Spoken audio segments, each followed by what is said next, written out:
आज छपरा ज़िले में पंचायती राज का जो एक दिवसीय कार्यकर्ता बैठक था, उसमें हमारे जिला अध्यक्ष महेश राय जी हैं। इनको पार्टी ने इन पर भरोसा करके ज़िले का कमान पंचायती राज जिला अध्यक्ष के रूप में सौंपा है।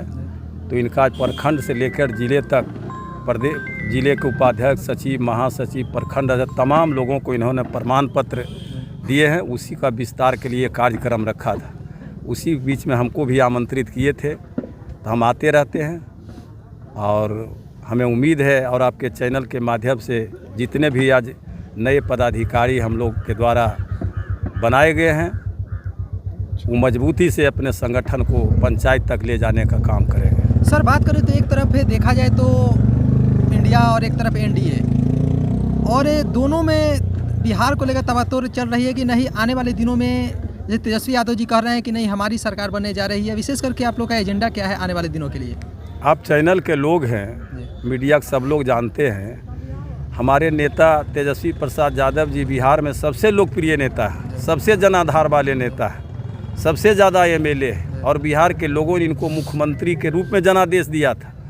लेकिन भारतीय जनता पार्टी के लोगों ने चुनाव आयोग और प्रशासन के द्वारा हेर फेर करके 10-15 सीट को रोका गया। इसके चलते हमारे नेता मुख्यमंत्री बनने से वंचित हो गए। सर, ये भी कहा जा रहा है कि नीतीश जी महागठबंधन में आएंगे और साथ में तेजस्वी के साथ में चुनाव लड़ेंगे, तो क्या आप स्वीकार कीजिएगा मुख्यमंत्री नीतीश को?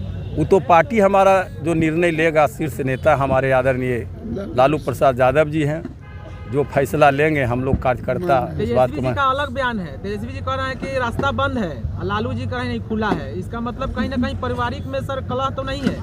नहीं, कोई कलह नहीं, कोई कलह नहीं, सब हम लोग एक हैं, चट्टान के तरह एक। सर बात करें तो अभी की स्थिति में देखा जाए तो तेजस्वी यादव जी पूरे बिहार की राजनीति स्थिर रहती है, लेकिन तेजस्वी यादव जी अचानक लाइव आते हैं, लाइव के माध्यम से कहते हैं कि माई बहन योजना, जिसमें 2500 रुपये तमाम जो माताएं बहनें हैं उनको दिया जाएगा। तो क्या इसको एक प्रलोभन माना जाए, या विशेष करके जैसे रोजगार को लेकर अनाउंसमेंट किया और रोजगार दिए भी वैसे करेंगे? तो आप तो जानते हैं कि जब पहले विधानसभा का चुनाव हो रहा था तो उन्होंने बिहार के जनता के सामने वादा किए थे कि हमको मुख्यमंत्री बनाइए, 10 लाख युवाओं को रोजगार देंगे।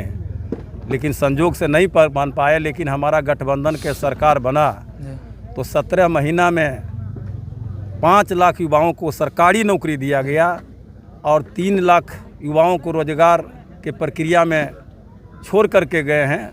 और यही नीतीश कुमार जी कहते थे कि इतना लोगों का नौकरी कहाँ से मिलेगा, पैसा कहाँ से आएगा। और वही नीतीश कुमार और तेजस्वी जी के जो इच्छा शक्ति के द्वारा 17 महीना में 5 लाख लोगों का रोजगार देने का काम किए। तो हमारा जो नेता बोलते हैं वही करते हैं। अगर उन्होंने कहे हैं कि माता और बहन को 2500 रुपया देंगे, 200 बिजली यूनिट फ्री करेंगे, वृद्धा पेंशन अपंग लोगों को 400 से 1500 करेंगे, तो निश्चित रूप से करें। आने वाले दिनों में जैसे कि बताया जा रहा है, जैसे इसके पहले भी विधानसभा चुनाव हुआ, विधानसभा चुनाव में राजद सारण जिले से एक अच्छा खासा मतलब सीट लाई, लेकिन 2025 में क्या लगाया जाए कि 10 के 10 सीट क्या राजद ही लाएगी?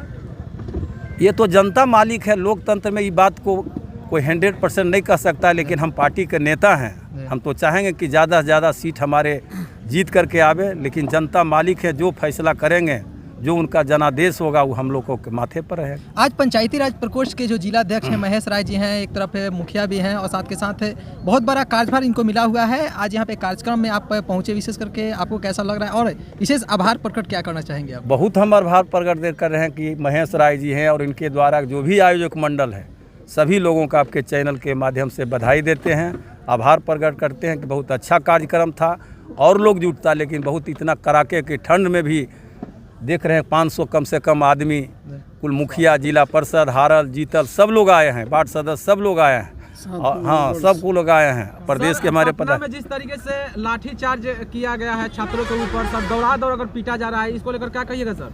तो आप ये तानाशाही सरकार है। आप तो जानते हैं कि अभी देश के अंदर और राज्य के अंदर अघोषित इमरजेंसी है ना, तानाशाह सरकार चल रहा है। और नीतीश कुमार जी का सिस्टम नीचे से ऊपर पूरा फेल है। उनका जो फौज है, पटना से लेकर के जिले से लेकर प्रखंड से सीओ बीडीओ तक पूरा खजाना को लूटने लगा हुआ, लूटते लूटते खाली कर दिया। और यही नीतीश कुमार जी 250 करोड़ रुपया बजट पास करके और बिहार में अपना यात्रा लगाए हैं, सरकारी पैसे से फेयर एंड लवली से चेहरा चमका रहे हैं। ये गरीब राज्य है, इस पैसे को कोई और दूसरा काम हो सकता था, लेकिन इन्होंने पैसे को दुरुपयोग कर रहे हैं और पूरे खजाना को लुटवाने का काम कर रहे हैं। ऊपर से लेकर के नीचे तक किसी भी दफ्तर में चले जाइए, सीईओ यहाँ, बीडीओ यहाँ, थाना, बिना पैसे का एक काम भी नहीं होता। केंद्र या बिहार की जो भी मुद्दा है सर, देखा जा रहा है कि नीतीश जी इस पर मौन है। कहीं ना कहीं जो है चुप्पी तोड़ सकते हैं, महागठबंधन में आ सकते हैं। सर डील हो गया है आप लोग का? हम तो मुख्यमंत्री जी को कहते हैं कि मुख्यमंत्री जी, आपके ही सहयोग से भारत सरकार चल रहा नरेंद्र मोदी जी के, तो आप क्यों नहीं विशेष राज्य का दर्जा मांगते हैं? ये तो मांगना न चाहिए, विशेष पैकेज मांगना न चाहिए। अब नहीं मांग रहे हैं तो उनका बात है, आप बुझ जाने उनका काम जाना, लेकिन हम तो कहें कि आप मांगिए। अगर नहीं दे रहे हैं तो आप वहाँ से आप जो है गठबंधन को तोड़िए और हम लोग विचार करेंगे। फिर पहले वहाँ हटिए तो तब तो हमारा पार्टी विचार करेगा कि आपको क्या होगा नहीं होगा। पंचायती राज प्रतिनिधियों की सुरक्षा की बात है। दिन प्रतिदिन कहीं ना कहीं मैंने कि पंचायत प्रतिनिधियों पर हमले किए जा रहे हैं और उनके ऊपर झूठे मुकदमे किए जा रहे हैं। इस पर आपका क्या कहना है? ना उनकी कोई सुरक्षा की व्यवस्था किया जा रहा है। तो ये बात तो हम अपना संबोधन में भी पत्रकार महोदय किए कि आखिर हमारे जो मुखिया हैं जिला परिषद, उनको सुरक्षा की कोई व्यवस्था नहीं कही। हमारे मुखिया जिला परिषद की हत्याएं हो रहे हैं, प्रशासन के अफसरों के द्वारा झूठे मुकदमे में फंसाए जाते हैं। इनको अधिकार जो मिला हुआ उसमें अफसर के द्वारा कटौती किया जा रहा है। पेंशन का सवाल है तो मुखिया जी बिहार भर में गोलबंद हों और इनको गोलबंदी के लिए जागरूक करने के लिए हम राज्य भर में अभियान चलाए हुए हैं कि पटना में चल करके आंदोलन करेंगे और राज्य सरकार को घेरेंगे कि हमारे मुखिया को सुरक्षा का व्यवस्था की जाए, पेंशन हारने के बाद पेंशन की व्यवस्था किया जाए। एक देश में दो कानून नहीं चल सकता है, लोकतंत्र एक है। अगर ये पेंशन और सुरक्षा का सवाल नहीं करते हैं तो ये लोकतंत्र का अपमान है, जनता का अपमान है, वोट का अपमान है। सर सारण की बेटी जो सुश्री देवी जो है, अटल बिहारी वाजपेयी के जन्मोत्सव के कार्यक्रम में जो बापू सभागार था, उसमें महात्मा गांधी का लोकप्रिय जो भजन है रघुपति राघव राजा राम, उसको गाने के बाद में भाजपा के लोगों द्वारा उपद्रव किया गया था और उन्हें माफ़ी मांगने के लिए मजबूर किया गया था। और एक सारण की बेटी है और लोकप्रिय गायक भी हैं। भाजपा को क्या कहते हैं? भाजपा तो गांधी जी के हत्यारे के विचारधारा का पार्टी है, उस पर तो ज़्यादा बोलने की ज़रूरत नहीं है। आज जो देशभक्ति की काम कर रहे हैं, आज़ादी की लड़ाई में भारतीय जनता पार्टी का एक भी नेता जेल नहीं किया, उसके दलाली कर रहे थे। और आज जो है देशभक्त की बात कर रहे हैं, देश में नफरत फैलाना चाहते हैं, देश में धर्म के नाम पर मुद्दा से भटका करके बंटवा करके देश को बंटवारा करना चाहते हैं। तो भारतीय जनता पार्टी से आप क्या उम्मीद कर सकते हैं? सर बात करें तो आज आपके आवास पे विशेष करके पंचायती राज प्रकोष्ठ का कार्यक्रम रखा गया था और इसमें पंचायती राज प्रकोष्ठ के प्रदेश अध्यक्ष जी का भी आगमन, इसके अलावा बहुत सारे और भी गणमान्य लोग का आगमन हुआ। विशेष आप क्या कहना चाहेंगे सर? हम तो यही कहना चाहेंगे कि हमारे बुलाने पर माननीय प्रदेश अध्यक्ष महेंद्र प्रसाद विद्यार्थी जी आए इस ठंडी में, और बाकी सब तमाम गणमान्य व्यक्ति और श्रोता लोग आए।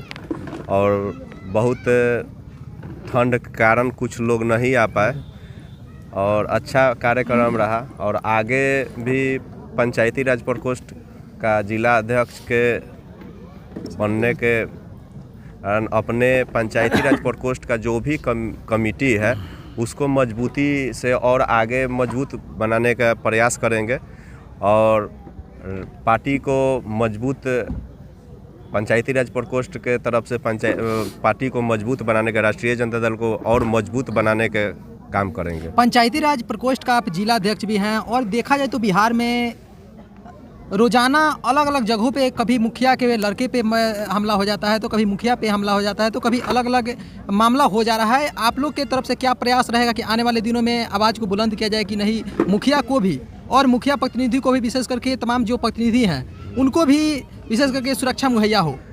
देखिए, हम लोग तो मुखिया, पूरे बिहार के मुखिया इस पर धरना प्रदर्शन सब किए थे। यहाँ पहले प्रखंड में किए, बाद में जिला में किए और बाद लास्ट में पटना में गए। तो पटना में सरकार क्या की कि कुछ लोगों पर जो प्रदेश अध्यक्ष हैं और बाकी लोगों पर मुकदमा कर दी। अगर आपकी और हम लोगों का मान जो भी था, मांग था 19 मांगे था, उसमें से कुछ पूरा नहीं की। सर अगर आपकी सरकार आती है तो क्या सर इस पर आप लोग जोरदार मतलब इस चीज़ को लेकर हम लोगों की सरकार आएगी तो ज़रूर इस पर ध्यान देगी। और हमारे नेता तेजस्वी जी जो अभी भी पहले कर चुके हैं, जो बोले थे कि मुख्यमंत्री बनेंगे तो हम 10 लाख नौकरी देंगे, और उप मुख्यमंत्री अगर बीच में मौका मिला और गठबंधन की सरकार बनी और उप मुख्यमंत्री बने, उसमें लगभग 5 लाख नौकरियां दे चुके हैं। तो वो जब जो भी बोलते हैं वो जो करते हैं और आगे करेंगे। जैसे मीटर के भी बात बोले थे कि जो भी स्मार्ट मीटर लगाने पर जो लूट इस सरकार मचाई हुई है उसको सुप्रीम कोर्ट बैंड कर दिया, और नहीं तो ये लोग जबरन हर एक गरीब को माने सोचते थे कि खून जैसा उसका चूस लें, स्मार्ट मीटर लगाकर और सब लोगों को, गरीब को माने पूरा पैसा लूट लें। तो ये सरकार, और हमारे नेता बोले हैं कि अगर बिहार में हमारी सरकार आती है तो 200 यूनिट बिजली बिल फ्री देंगे। और ये सरकार है जो बीजेपी गठबंधन की सरकार है, वो गरीबों को और सभी लोगों को लूटने का प्रयास कर रही है। विशेष अपील क्या करना चाहेंगे तमाम वैसे राजद के समर्थित लोग हैं जो राजद में आना चाहते हैं, क्योंकि बहुत सारे लोग अलग अलग पार्टियों से आतुर हो गए हैं और चाहते हैं कि नहीं हम राष्ट्रीय जनता दल में आए, तो उन तमाम लोगों से क्या अपील करना चाहेंगे आप? देखिए, जो भी है दूसरे पार्टी में है, अगर वहाँ ये हो गया तो हमारे पार्टी में उनके लिए दरवाज़ा खुला है। और हमारी पार्टी जैसा बिहार में कोई पार्टी नहीं है। ये सभी लोग आप सभी